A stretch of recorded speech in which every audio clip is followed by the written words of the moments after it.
అనారోగ్యం, ఉద్యోగం, వ్యాపారం అప్పులతో బాధపడుతున్నారా? వెంటనే జేకేఆర్ గురువు గారికి కాల్ చేసి అపాయింట్మెంట్ తీసుకోండి. నమస్తే రమగారు. నమస్తే జయ. రమగారు, మనం కొన్ని పురాణ ఇతిహాసాల్లో వింటూ ఉంటాం. ఫర్ ఎగ్జాంపుల్ ప్రహ్లాదుడు ఉన్నారు. తను భక్తితో భగవంతుని తనకి ఒక సహాయం కోసం పిలిస్తే వచ్చేశారు. ద్రౌపది చూసాము. తర్వాత గజేంద్ర మోక్షంలో చూస్తూ ఉంటాం. అంటే భగవంతుణ్ణి మనం పిలిస్తే వచ్చేస్తాడు. వస్తాడు, పిలవకపోతే రాడు. రాడా? పిలిస్తే వస్తాడు. ఎవరు పిలిస్తే వస్తారు? ఎవరు పిలిచినా వస్తాడు జయ. పిలవడం ఎలా పిలుస్తారు అనే దాన్ని బట్టి ఉంటుంది. ఓహో, అది పాయింట్. గజేంద్ర మోక్షం తీసుకో. గజేంద్ర మోక్షంలో 1000 సంవత్సరాలు యుద్ధం చేశాడు గజేంద్రుడు. మనకు తెలుసు కదా కథ ప్రకారం. అలా ఎలా ఉంటుందని అడక్కండి, అంతే. మనకు తెలీదు. పురాణంలో చెప్పారు. పోతన గారి భాగవతంలో గజేంద్ర మోక్షం పద్యాలు ఉంటాయి. లోకంబులు, లోకేశులు, లోకస్థులు తెగిన తుది ఎక్కడ ఆలోకమైన ఒక చీకటి లోకం వెనకాల ఒక పెద్ద చీకటి, దాని వెనకాల ఒక మహాద్భుత లోకం ఉంది. అక్కడెక్కడో ఉంటావు నువ్వు. నువ్వు వచ్చి నన్ను రక్షించు, నా వల్ల కాదు, ఇంకా ప్రాణంబులు ఠావులు తప్పే అంటాడు. నా ప్రాణం అయిపోయింది, మూర్ఛ వస్తోంది, నీవే తప్ప ఇతఃపరం బెరుగా మన్నింపవే, రావే వరద కావవే ఈశ్వర సంరక్షించు భద్రాత్మక. ఇంత పద్యం మొత్తం పద్యం చెప్పేసా చూడు. నేను నా వల్ల కాదు, ఇంకా నేనేం చేయలేను, నువ్వు వచ్చి నాకు సహాయం చేయాల్సిందే ఇంకా అని పిలిచాడు. అంతకుముందు 10,000 సంవత్సరాలు యుద్ధం చేశాడమ్మా. అవును.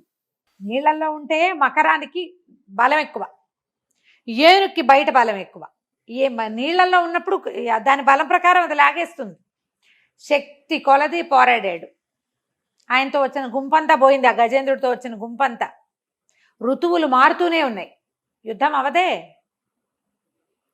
శక్తి పోయాక నా వల్ల కాదు, నువ్వే రా అని పిలిస్తే అప్పుడు ఏం చేశాడు? ఈయన సిరికిని చెప్పాడు, శంఖచక్రయుగమును చేదోయి సంధింపడని పరిగెత్తాడు. భార్యకి చెప్పలేదు. శంఖం చక్రం యుద్ధం అక్కడ ఎవరినో చంపాలంటే ఆయుధాలు కావద్దు, ఒట్టి చేతులతో పరిగెత్తాడు భగవంతుడు. భగవంతుణ్ణి అలా పిలిచే ఆర్తి భక్తుడికి ఉంటే, దేవుడా నన్ను కాపాడు అంటే వస్తాడు. కాపాడు అని అడగకుండా నేనే ప్రయత్నం చేస్తే రాడు. ద్రౌపది కథలో కూడా అంతే కదా. ద్రౌపది కథ, ఆవిడ వస్త్రాపహరణం, ఆమెను రక్షించగలిగిన మహానుభావులు, మహాశక్తివంతులు, శౌర్య ప్రతాప సూర్యులు అయినటువంటి భర్తలు 5గురు కిరీటాలు తీసి పక్కన పెట్టిన ఆయుధాలు విసర్జించి కూర్చున్నారు. ఆమె మొదట భర్తల వైపే చూసింది, వాళ్ళ వల్ల కాదు. అర్థమైంది ఆమెకి. అందుకని భగవంతుడిని పిలిచింది. అందుకొచ్చాడు. ఆమె అటు ఇటు పరిగెత్తి నా వస్త్రం లేదని ఒక గదో ఏదో పుచ్చుకుని చెంబు చేత విసిరేసి యుద్ధం చేస్తే యుద్ధం చేసుకుంటూ ఉండేది. పారిపోయేదేమో లేదా దొరికిపోయేదేమో.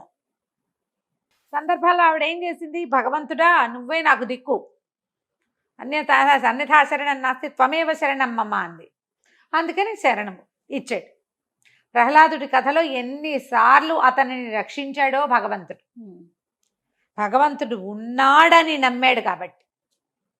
ఇక్కడ ప్రధానం అది. ఎప్పుడు కూడా నమ్మాలి. ఆ నమ్మకం ముందు మనకేంటంటే అపనమ్మకం వస్తుంది ఒకటి. తర్వాత రాడేమో అని అనిపిస్తుంది, లేడేమో అనిపిస్తుంది, రాడేమో అనిపిస్తుంది. ఈ కాలంలో దేవుడు వస్తాడండి అంటాం. దేవుడు రాడు, ఆయన ప్రతినిధి ఎవడో ఒకడు వస్తాడు. ఆ కాలం కాబట్టి, అది సత్యయుగం, సత్యకాలం కాబట్టి శంఖచక్ర గదాధారిగా ఉన్నవాడిని చూడగలిగేవాళ్ళు. అవును, మామూలు కళ్ళతోటి. మనం ఎక్కడ చూస్తాం? ఎవరో సహాయం చేస్తారు. సహాయాన్ని బట్టి వీడు భగవంతుడు పంపించిన వాడు అని మనం తెలుసుకోవాలి. నా వల్ల కాదు అన్నప్పుడు ఏదో ఒక సహాయం లభిస్తుంది. మనమే ప్రయత్నం చేస్తుంటే రాడమ్మా దేవుడు, రాడు. దీని మీద ఒక చిన్న ఇంట్రెస్టింగ్గా ఉండే చందమామ కథ ఒకటి.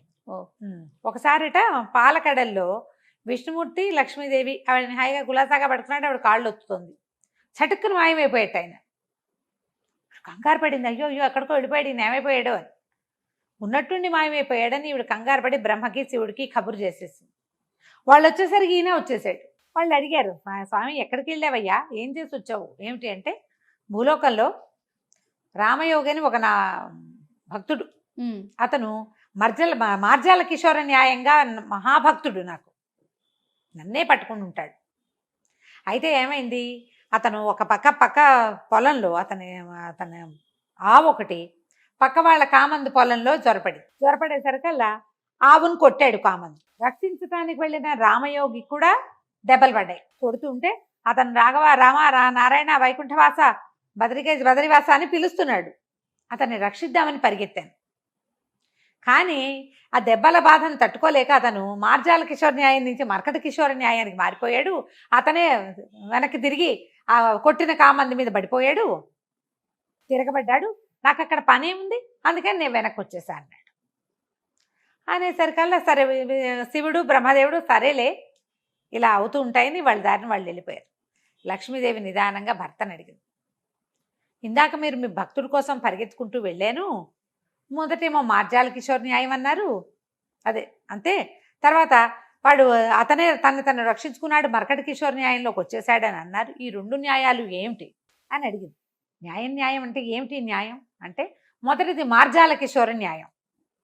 మార్జాల కిషోర్ అంటే మార్జాలం అంటే పిల్లి, పిల్ల. ఆ పిల్ల వాడి వదిలేసి ఉంటుంది. పిల్లి దాన్ని ఇట్లా మెడ దగ్గర పట్టుకుని, పిల్లి పళ్ళు కూరలు ఎంత పదునుగా ఉంటాయి, అదే ఇట్లా పట్టుకుని తీసుకుపోతుంది. పిల్లికి దాని మీద స్పృహ ఉండదు. ఆ పిల్లకి తల్లి మీదే నమ్మకం. దానికి భగవంతుడే నన్ను నడిపించేవాడని నమ్మాడు రామయోగి. దెబ్బలు పడుతుంటే రామ గోవింద నరహరి వార్తేవా పురందరా అని పిలిచాడు నన్ను. నేను అక్కడ వాడిని రకమారి నా మీదే ఆశ పెట్టుకుని దెబ్బలు తింటున్నాడు. అందుకని వెళ్ళిపోయాను. నేను వచ్చి రక్షిస్తానని మార్జాల కిషోరం లాగా అమ్మే అంటుంది. అది దాన్ని కాపాడమని తల్లి పరిగెత్తుకుంటూ వచ్చి మెడపుచ్చుకుని తీసుకెళ్ళి 7 ఇళ్ళు తిప్పుతుంది. మీరు గమనించండి, పిల్లికి ఉన్న మెడ ఎంత పలచగా ఉంటుంది, దాని స్కిన్ ఎంత మృదువుగా ఉంటుందో. పిల్లి పళ్ళు కూరలు మహాపదులుగా ఉంటాయి. పళ్ళు దిక్కండా పిల్లని ఇట్ట పట్టుకెళ్ళిందమ్మా, అది భలే పట్టుకుంటుంది. మార్జాల కిషోర న్యాయం అది. తర్వాత ఏమైంది, అతను ఏం చేశాడు, ఆ దెబ్బలు తాళలేక దేవుని గోవిందనామాలు వదిలిపెట్టేసి గోవింద కేశవ మత్సూదన అండం మానేసి పంచగట్టి దెబ్బలకు దిగాడు. తను రక్షించుకునేందుకు ప్రయత్నం చేశాడు. ఇది మర్కట కిషోర న్యాయం.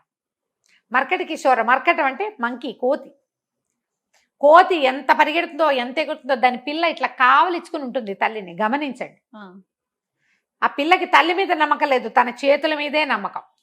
అదే పట్టుకుంటుంది. కోతి అన్ని చెట్లు ఎక్కుతుంది, అవి ఇవి పట్టుకుంటుంది. దాని పొట్టని కరుచుకుని ఉన్న పిల్ల అస్సలు వదిలిపెట్టదు. దాన్ని ఇట్లా పీకాలి బలవంతంగా, దాని నుంచి వదిలించుకోలేదు తల్లి అసలు. దానంతటి అది వదలాలి తప్ప. అదే దాని చేతుల మీదే దానికి నమ్మకం ఉంది, తల్లిని నమ్మదు అది. ఇప్పుడు అందుకని వాడు ఏం చేశాడు, తన చేతుల్ని నమ్ముకున్నాడు, ఇక నన్ను వదిలిపెట్టేశాడు. దానికి లెక్కే లేదు. ఇతను కూడా అంతే, నన్ను లెక్క పెట్టక తన పంతం చేసుకున్నాడు. ఆయన రక్షించుకునేటప్పుడు నేనెందుకు రక్షించటం, భగవంతుడు ఎందుకు వస్తాడు, ఇక రాడు. ఈ 2 న్యాయాలు భగవంతుడికి భక్తుడికి అనుసంధానం చేసేవి. గురువుని కూడా అంతే, గురువుని నమ్మాలి. మార్జాల కిషోర్ న్యాయంలాగా గురువు ఏది చెప్తే అది చెయ్యి. దూకేయమంటే దూకే, వాడిని కొట్టు అంటే కొట్టు, ఏం చేయమంటే అది చెయ్యి. అప్పుడు గురువు నీకు మోక్షాన్ని ఇస్తాడు, ముక్తి మార్గాన్ని చూపిస్తాడు అని చెప్తారు. అలా కాకుండా నీ పంథాలో నువ్వు గురువుని పట్టుకున్నావు అనుకో, నువ్వే గురువే. నువ్వు ఎప్పటికీ గురు మార్గదర్శన గురువు ఆ మార్గదర్శనంలో ఉండవు. నువ్వు నీ దారిని నువ్వు ఉంటావు. భగవంతుడు కూడా అంతే. బాగా చెప్పారు కదా. మనం దేవుణ్ణి అలా నమ్మాలి. ఒకవేళ ఏదైనా ఒక పరిస్థితికి అవలేదనుకో, నాకు ఇదే మంచిదేమో అని నమ్మాలి. దేవుణ్ణి తిట్టకూడదు. ఏదో ఒక విపత్కర పరిస్థితి వచ్చింది, దేవుడా దేవుడా దేవుడా దేవుడా దేవుడా దేవుడా అన్నాం, ఏం అవలేదు. అవతల వాళ్ళు వచ్చి మన చెపకాయ కొట్టారు ఒకటి, మన పనంతా పాడైంది. రేపటికి ఇదే మంచిదేమో అని నమ్ము. దేవుడు రాలేదంటే ఏదో కారణం చేతే రాలా, నాకు ఇదే మంచిది, ఈ పరిస్థితే నాకు కరెక్ట్ అని నమ్మితే కుదురుతుంది.